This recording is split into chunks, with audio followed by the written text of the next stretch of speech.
მიცკევიჩის 27-ში ტრანსნაციონალურ დანაშაულს ჩადიოდნენ თუ არ ჩადიოდნენ. ასევე პოლიტოვსკაიას 10, აფაკიძის 5, ჭავჭავაძის 30 ნომერი მე-19 სართულისაც ასევე პირადად ვიყავით. კოლმეურნეობის მოედანზე სადაც ასევე პირადად ვიყავით და ჩაგაყენეთ საქმის კურსში. თქვენ რა საკამოძიებო მოქმედებები ჩაატარეთ?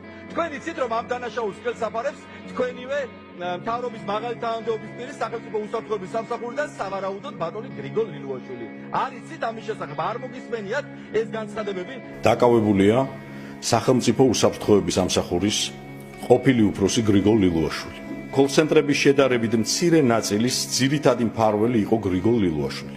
ჯარიმებული ლილუაშვილი, რომელსაც უწევს შენახა $100 მილიონ მოიტან, ჯერჯერობით ეს თანხა არ ჩანს და შესაბამისად გრიგოლ ლილუაშვილს აკრძალული აქვს სახლიდან გამოსვლა. სუსის მწვანე ვერც ეკონომიკის მიზნით მიქაუტაძე ვერ მოიპარავდა და აიღებდა ამ ფულს და ცხადია ვერც ჯუანშერ ბურჭულაძე ვერ მოიპარა ტენდერს ასე ვთქვა, თუ მწვანეს არა უნთებდა სუსი, ხო, ყველა სამსახური და გვესმოდეს კიდევ ერთი რამე რომ ეკი არა უნივერსიტეტებში და მომაღლეს სასწავლებლებში ყავთ ეგრეთ წოდებული ODR-ები. ცხადია ყველა სამინისტროში გამწესებული ყავთ შპიონაჟი.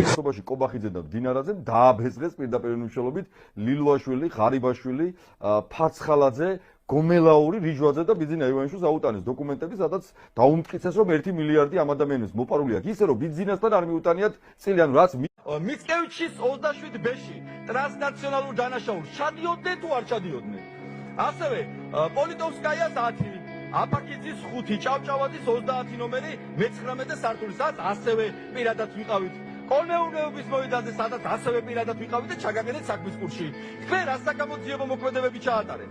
თქვენ იცით რომ ამ დანაშაულს ხელს აფარებს თქვენივე მთავრობის მაღალი თანამდებობის პირის სახელმწიფო უსაფრთხოების სამსახურიდან სავარაუდოდ ბატონი გრიგოლ ლილუაშვილი.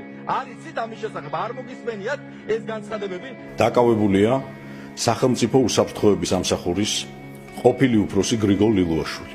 კოლცენტრების შედარებით მცირე ნაწილის ძირითადი მფარველი იყო გრიგოლ ლილუაშვილი. ჯარიმებული ლილუაშვილი, რომელსაც უწევს შენახა $100 მილიონ მოიტან, ჯერჯერობით ეს თანხა არ ჩანს და შესაბამისად გრიგოლ ლილუაშვილს აკრძალული აქვს სახლიდან გამოსვლა. სუსის მწვანე ვერც ეკონომიკის მიზნით მიქაუტაძე ვერ მოიპარავდა და აიღებდა ამ ფულს და ცხადია ვერც ჯუანშერ ბურჭულაძე ვერ მოიპარა ტენდერს ასე ვთქვა, თუ მწვანეს არა უნთებდა სუსი, ხო, ყველა სამსახური და გვესმოდეს კიდევ ერთი რამე რომ ეკი არა უნივერსიტეტებში და მომაღლეს სასწავლებლებში ყავთ ეგრეთ წოდებული ODR-ები. ცხადია ყველა სამინისტროში გამწესებული ყავთ შპიონაჟი. კობახიძე და დინარაძემ დააბეზღეს პირდაპირ მნიშვნელობით ლილუაშვილი, ღარიბაშვილი, ფარცხალაძე, გომელაური, რიჟვაძე და ბიძინა ივანიშვილს აუტანეს დოკუმენტები, სადაც დაუმტკიცეს რომ 1 მილიარდი ამ ადამიანის მოპარული აქვს. ისე რომ ბიძინასთან არ მიუტანიათ წილი, ანუ რაც